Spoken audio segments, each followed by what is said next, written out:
Beaucoup de croyants ont déjà compris qu'ils ont le droit de se servir du nom de Jésus, mais ils n'ont pas pris le temps d'étudier l'autorité de ce nom. Et donc, je vais te montrer rapidement 3 autorités que ce nom représente dans l'esprit. Numéro 1, quand on lit Matthieu 28, 18 à 19, Jésus y parlait. Je sais que je marche avec vous ici et que vous m'appelez Jésus, Jésus, disait-il. Maintenant, vous devez comprendre que ce nom a d'autres implications. Vous savez, quand Jésus marchait sur la terre, les apôtres n'utilisaient pas vraiment le nom. Donc, ils ne connaissaient pas l'implication du nom de Jésus. Les disciples l'appelaient seulement Jésus, Jésus, parce que pour eux, c'est une manière d'attirer son attention. C'est une nomenclature, c'est juste une désignation. Parce que quand Jésus allait chasser les démons, il n'avait pas besoin de dire au nom de Jésus. Il disait simplement « sors » et le démon sortait. Maintenant, Jésus est sur le point de partir et il essaie de rappeler aux disciples que le nom qu'ils utilisaient auparavant pour attirer son attention porte une signification plus profonde car il ne sera plus là. Quand tu dis Jésus, tu dois avoir une compréhension de ce que tu es en train de faire. Alors, il commença à leur enseigner la puissance de ce nom. Ainsi, dans Matthieu 28, 18, il dit, Jésus s'approcha et leur parla ainsi. Toute puissance m'a été donnée dans le ciel et sur la terre. Il ajouta ensuite une déclaration, verset 19. Il dit, allez donc, c'est-à-dire, sur la base de quoi?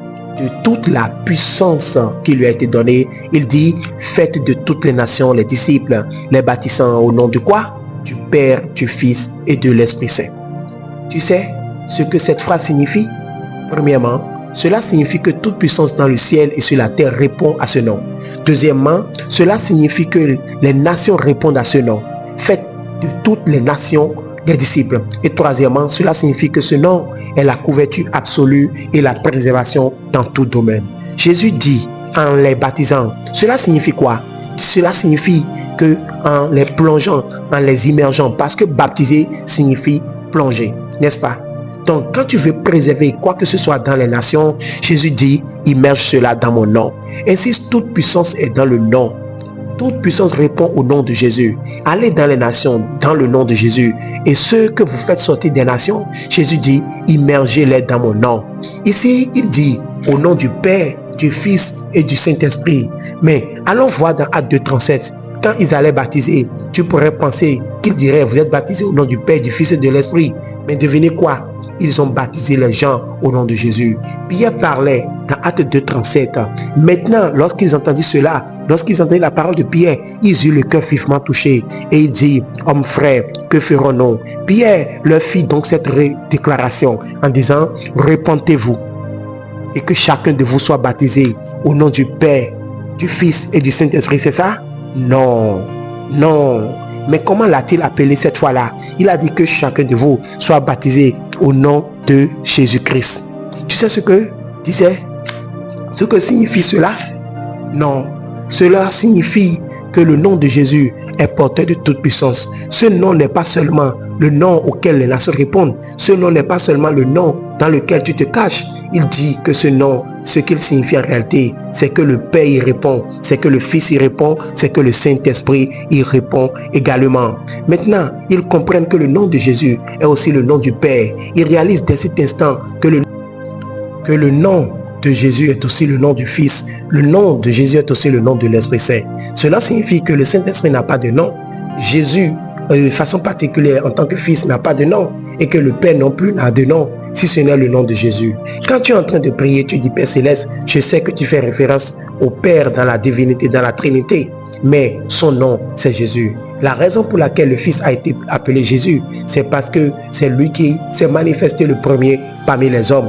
Et l'homme voulait, je veux dire la Trinité voulait qu'il soit identifié sous ce nom-là. Ainsi le Père et le Saint-Esprit en accord avec le Fils dit qu'il t'appelle par notre nom. Donc il est dit qu'il lui a donné un nom, Jésus. Oh mon Dieu, si c'était le Père qui était venu sur la terre en premier, c'est le nom qu'on lui aurait donné. Si c'était le Saint-Esprit qui était venu en premier, c'est le nom qu'on lui aurait donné. Maintenant que Jésus était sur le point de partir, Jésus leur dit, si vous avez besoin de l'attention du Père, si vous avez besoin du Fils, si vous avez besoin du Saint-Esprit, la manière d'attirer notre attention de toute la divinité, c'est par ce nom-là, Jésus-Christ. Ainsi, les apôtres l'ont compris et ils ont dit, baptisez-les au nom du Père, du Fils et du Saint-Esprit. En réalité, c'est au nom de Jésus. Parce que le nom de Jésus est une forme du nom du Père, du Fils et du Saint-Esprit. Ainsi, ce nom n'est pas seulement porteur de toute puissance, ce nom n'est pas seulement le nom auquel les nations répondent, ce nom est aussi le nom auquel la divinité répond. Donc chaque fois que tu dis le nom de Jésus, tu es en réalité en train d'évoquer la divinité.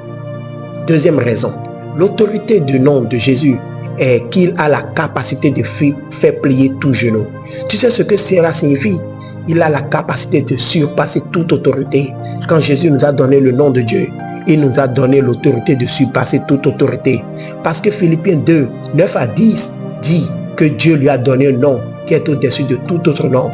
Il dit qu'au nom de Jésus, tout genou fléchit. J'espère que tu sais que le cancer est un code. Quand Dieu t'a créé, il a créé un code appelé santé. Le cancer est un code démoniaque. Il veut outrepasser le code de l'autorité de la santé dans ton corps. Alors, ce que Dieu t'a donné est un antivirus afin que lorsque le cancer veut pirater ta santé, tu puisses utiliser le nom de Jésus et surpasser le cancer. Tu peux utiliser le nom de Jésus et surpasser la surdité. Tu peux utiliser le nom de Jésus et surpasser tout autre nom qui veut saboter ce que Dieu a conçu. Parce que Dieu sait que tant que sa création est sur cette terre, elle est peut-être sous l'influence du malin. Alors il nous a donné un instrument pour contrecarrer et surpasser les forces contraires à la divinité. C'est pourquoi toute puissance est en ce nom. Numéro 2, comme je le disais, ce nom surpasse toute autorité et ce n'est pas tout. Troisième point, numéro 3, ce nom est un système d'assurance. Lorsqu'il surpasse toute autorité, alors il sécurise celui qui en a besoin. Dans Proverbe 18, verset 10, la Bible dit, le nom du Seigneur est une tour forte. Il dit, le juste y court et il est en sécurité. Le nom du Seigneur est une tour forte. Le juste y court. Ainsi tu vois que ce nom n'est pas seulement une désignation, une nomenclature, mais c'est un système de préservation. C'est pourquoi Jésus dit, baptisez les hommes dans ce nom. Baptisez-les au nom du Père, du Fils et du Saint-Esprit. Matthieu 28, 19. Quand ils sont allés baptiser dans Actes 2, 38, il dit, soyez baptisés au nom de Jésus-Christ. Paul parlait et dit, chacun de nous qui est né de nouveau est baptisé dans le nom de Christ. Romains 6, verset 3. C'est un système de sécurité intransigeant. C'est une forteresse imprenable. C'est un lieu de préservation. C'est un code qui ne peut pas être piraté. C'est une autorité qui ne peut pas être surpassée. Le nom de Jésus. Donc, si tu as besoin d'un système d'assurance, le plus puissant système qui existe, c'est le nom de Jésus-Christ. Hello famille, merci d'avoir suivi cette vidéo jusqu'à la fin. Si ce message vous a parlé, likez maintenant la vidéo pour permettre à d'autres assoiffés de Dieu de la retrouver plus facilement. Abonnez-vous à la chaîne Eliel Kabod et surtout, laissez un commentaire pour nous dire d'où vous nous suivez et partagez votre expérience avec nous. En partageant cette vidéo, vous participez activement au réveil en Afrique francophone pour la gloire de Dieu et l'avancement de son royaume. Ici, nous diffusons des messages qui réveillent les consciences, restaurent la foi et embrassent les cœurs pour Christ. Alors, n'oubliez pas, likez, commentez, abonnez-vous et partagez. Que Dieu vous bénisse abondamment et à la prochaine.